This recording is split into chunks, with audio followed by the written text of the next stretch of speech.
Hello everyone, Eric the Car Guy here with an update for you on this 2004 4Runner that's sitting behind me.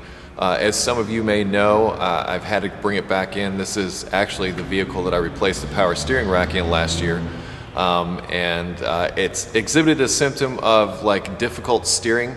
Like as you turn the wheel, it would sort of bind and sometimes make a noise. I went back and I inspected the rack, and at first that's what I suspected. I even pulled down the cover up underneath the dash to take a look at the U-joints and things up under there. They seemed okay. It just seemed like something there wasn't right.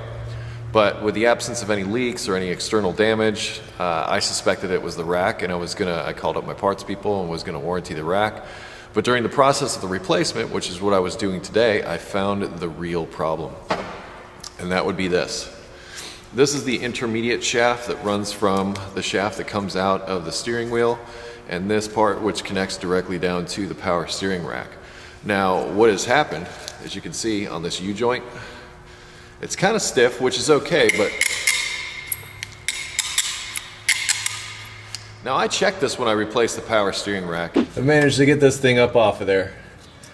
And since this is an external one, you just want to check the U-joint part. So, like move it side to side, up and down. It should be fairly stiff. It shouldn't be like really a whole lot of floppy. At the time, it did not exhibit this symptom. In fact, I even think I got that on camera. But the fact that it does now pretty much means that this thing is toast. You can see that joint is pretty stinking rusty. And basically this rubber seal is compromised also. And once your rubber seals go and moisture and gunk gets into a joint like this, it's not long for this world. Not long at all. I don't know if you can see that down in there, but it's pretty crusty and rusty. And I gotta tell you, getting this shaft off of the power steering rack was a real pain, because that in there was rusted up pretty good. And also on the splines of this whole assembly has to slide back in order to come off the power steering rack. And it was pretty crusted up down in here too. So what I actually had to do was get my air hammer up in here, and I was hitting like right on these ends, right on these upper parts of this U-joint in order to get it out. Or actually no, it was right here. See that little divot? So I wasn't actually on the U-joint itself. It was actually like up here in this part. So that's where I hit it with my air hammer to try to avoid damage to this. But with as rusty as this thing is what it is. Toyota is very proud of these parts, and it was the only place that I could find one. So I ordered that because they don't have it in stock. And it should be here tomorrow, at which time I will install it, and we'll see if I was right. So I'll catch you back tomorrow after I get the new part and stick it in there. And we're back. I just got the new part from Toyota. It was the only place I could actually find it. And now I'm going to check to see if it is similar to the old part. No noise on this one. And it's, at least it seems plain to me that these are the same, with the exception of it looks like I'm going to have to swap this piece over. I don't think that's that big a deal, but it's rusted on there pretty good. It may need some heat, but once we get it off, we'll be fine, because with this split like this, it usually comes apart fairly easily. So let's do that. I'm going to put it in my vise. Seems like the easiest thing to do. And I think I'll hit it with a little penetrating oil. I'm not even going to bother using a regular hammer. I'm just going to go straight for my air hammer. With this chisel attachment, I think it'll fit right in here nice.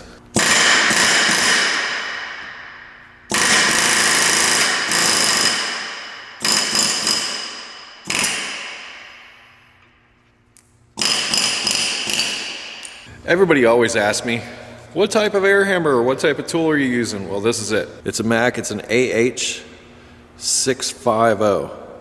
Wear safety glasses.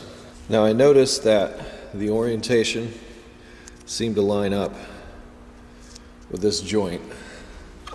So when I put it on the new one, Gonna try to line it up pretty much the same. You can see it's got a little keyway in the top anyway. And that is for after this gets installed, the bolt's got to go pass through there and it locks it into place because it'll fit on that lip and it won't be able to go anywhere. Don't need to squeeze the heck out of it. I'm just going to line this up so that it's on that notch. I'm just going to line up that slit so that when I put the bolt in, it goes through that notch and we're good to go. I'm just going to tap it into place.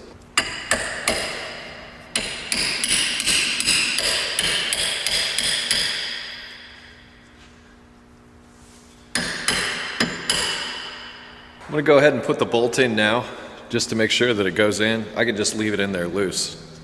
And I just put a little bit of oil on the threads before I put it in. It's screwed in easy. It's going all the way through. Let's get it on the truck. Now this guy lives right here. This is where the upper part goes. And I'm going to try to position it in such a way to where the bolts are facing this direction. And the other end goes down onto the top of the power steering rack. And I'm just going to kind of install it in reverse.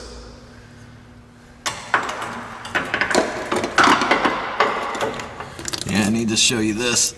It's also got a flat spot on it for the bolt, so you need to make sure that you get the bolt through on this part. So when it's installed, that flat piece has got to line up with this. That means you just can't slide it up on there any old way. You have to make sure that the bolt will line up with that flat spot on those splines. Slid right up on there. Also going to oil this bolt. Just going to get it started. I'm not going to tighten it. This way it can slide up and down the shaft so I can slip it down on the power steering rack.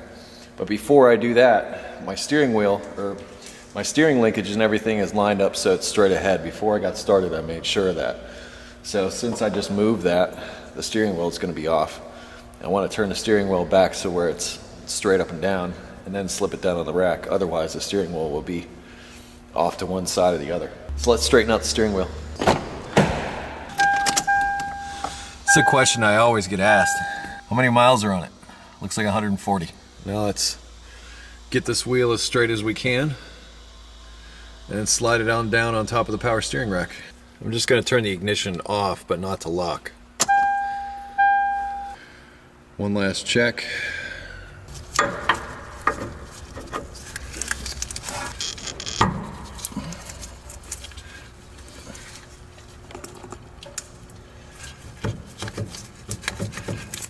There it goes. Let's check that before we put any bolts in. Now I'm just going to put that bolt in there finger tight for now. And just so that I can check to see if I have movement in the steering wheel, if that stiffness has gone away. Now let's start it up and see how it does.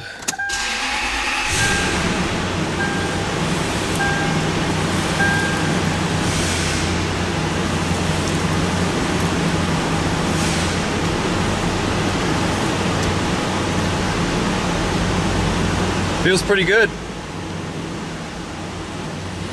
No binding, nothing. One of the other places that I looked before I started taking the rack out was there's a plastic cover here that covers up this part of the steering shaft inside the cab. And as you can see, there's also a U-joint here. So this could just as easily have been bad. This is commonly referred to as a rag joint, and it's basically just a rubber grommet. It dampens like any bouncing or whatever that comes up to the steering. It prevents like all the road vibration being transmitted up into the steering column, because that basically attaches to the steering wheel from there on. But like I said, and the other side of this is where we just installed the shaft. So there could also be a problem up in here with this joint binding, so be sure to check this one also. And that cover's just held on by these plastic nuts. They're 10 millimeter on this side, but you can normally just take them off by hand. So you can often just reinstall them by pushing them on like this. And you're done. But to get them off, you just unscrew them and they come off. Okay, so I've tightened everything down. It all appears to be in a happy place. I tightened the fastener at the power steering rack. I tightened the 2 fasteners that hold it to the steering shaft. Now I got to cross my fingers and that I hit those splines just right so that the steering wheel is straight. I'm going to be honest though, when it came in, the steering wheel was a little off anyway, so if it's a little off now, we already knew that it was going to need another alignment. So if the steering wheel is off just a little bit, that can be corrected with an alignment.